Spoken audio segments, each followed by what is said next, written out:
Now, today we're going to be talking of one of the most important step in our business. So, how are we going to collect the payments from our own clients?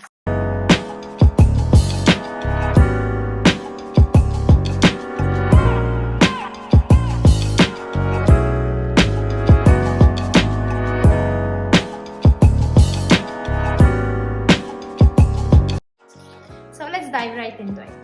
Payment collection systems. Step 1. There is nothing more important to the success of your business than system for managing the account, the billing, and the payment collection from your customers. This system is known either as a payment management or collection system. Okay, how are you getting paid for your product or service? What do you usually use, like cash, bank transfer, checks, or you do barter or any online systems? So when do you usually get paid? Now, do you usually get paid on order, on delivery, or you give them a credit term to all your clients? Does this system work out for you, and why? Okay, so I want you to think of this and analyze it together with me. Step 2. Below is a very simple way to keep track of your payments and bills. So I left you the space in here to write down in case any, as you like to keep it for yourself. If you want to go by name of client or by name of type of cost or type of product you're selling or service. Okay, so the date, anything that comes in, and anything that you're paying out. So for example, this is a sheet that I'm going to give you an Excel sheet as well, or you can easily create it for yourself, okay, where you have description of who's paying you, for what reason, or what product, or what bill, or what cost you had, okay, and you place it over here, the date when that happened, okay, in case it's a client that are paying you, so you're placing it the amount in the column of plus, okay, so income, and if it's a cost or any bill you might have and so on, you place it in the column of the outside. The difference is your cash flow, okay, so the total is the sum of all the plus, the sum of all the minuses, and then the difference is your income minus cost. Okay, so that's the cash flow. This is a file you should have for a monthly run basis. Now, step 3. Yeah, once you fill out the previous table, make the entries in order according to due date of payment. Now, over here, for example, you might have a cost. Okay, so of course, usually you receive the bill and you might need to pay it, I don't know, maybe you have an expiring date, you have few days on. So based on when you exactly need to pay it, you should arrange it based on the date. That will be easier for you to understand what bill comes first and what amount you need to save to cover up that cost. Okay, what do you notice? Okay, once you place them in order, what do you notice? Can you clearly see if you are covering your costs? What else can you notice from the simple analysis?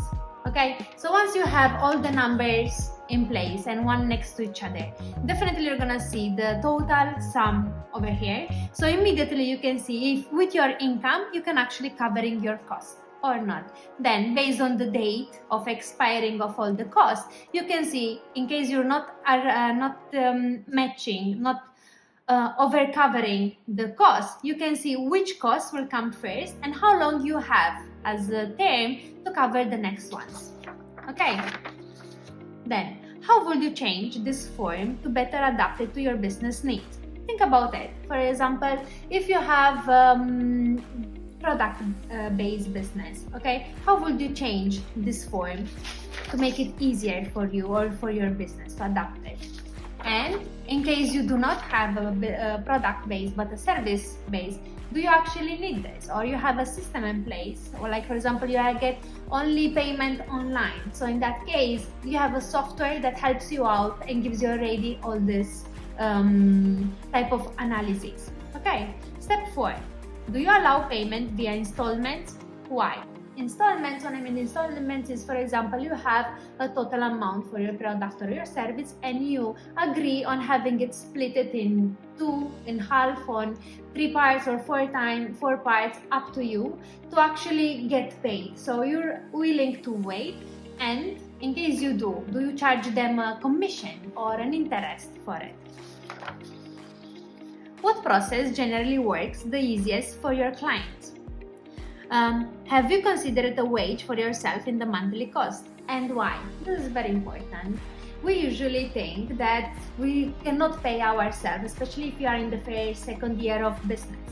Now, I would suggest highly to get an amount as your own wage, okay? And pay yourself first. Start with the profit in mind, okay? And start giving yourself that bonus monthly to first off covering up all your expenses, but as well to make you feel rewarded for the energy and the time and the struggle you're doing in the work you're providing. Okay, so what about the marketing budget? Do you have a marketing budget? Do you boost on social media, or do you have adverts, or do you advertise yourself on a website, on newsletter, or other social medias? Do you have a marketing budget? Now, question time, or any notes or anything you want to do in the future, you can write them down in here. And please, if you have any questions that I can help you out, send it to me by email, Facebook, Instagram, anything which is easier for you to reach me out. And let's close up with a quote, which is, "A vision without a strategy remains an illusion." Thank you, and I see you in the next presentation.